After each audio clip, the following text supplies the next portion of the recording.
Môre julle, welkom by Crosstalk, waar ons soms net gaan stilstaan en na die kruis kyk, by die kruis leer.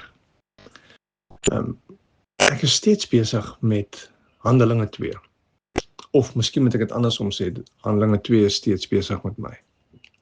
En die hele tyd loop ek met die vraag rond, is, hoe word ons in 'n gemeenskap, kerk, op die manier wat die Here wil hê ons moet wees? Hoe word ons die mense wat God wil hê ons moet wees? En as ek Handelinge lees, daar soveel lyne, daar soveel maniere waarop die Here vir ons iets wys hiervan. En ek gaan lees vir Handelinge 2, maar die een ding wat vanoggend ek met julle wil deel, en wat ons wil help om onsself voor te berei vir dit wat God wil doen, is hierdie een woordjie saam. Deur die storie van Handelinge, die storie van die eerste kerk in Handelinge, lees ons hierdie woordjie saam. Hulle het saamgekom om te bid.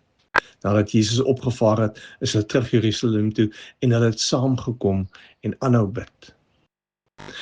En aan die einde van Handelinge 2, dan is dit die een gedagte, wat ek nie kan loskom van nie, is die laaste versie wat sê, en gereeld is daar mense by die gemeente gevoeg op grond waarvan, op grond van hoe hulle saamgekom het, hoe hulle omgegee het vir mekaar, hoe hulle gedeel het, hoe hulle bereid was om af te klim van hulle troontjies vir hulle self te lewe en vir ander te begin lewe, om die nood raak te sien, om te gee. Hoe hulle saam was, het mense getrek. Nou goed, wat het dit te doen met ek met myself voorberei? Vir my lê dit op 'n level dat hierdie pad wat ons saam met die Here stap, is nooit bedoel om alleen te wees nie. Jy gaan nie op jou eie alleen regkom nie. Jy het ander nodig om saam met jou te stap.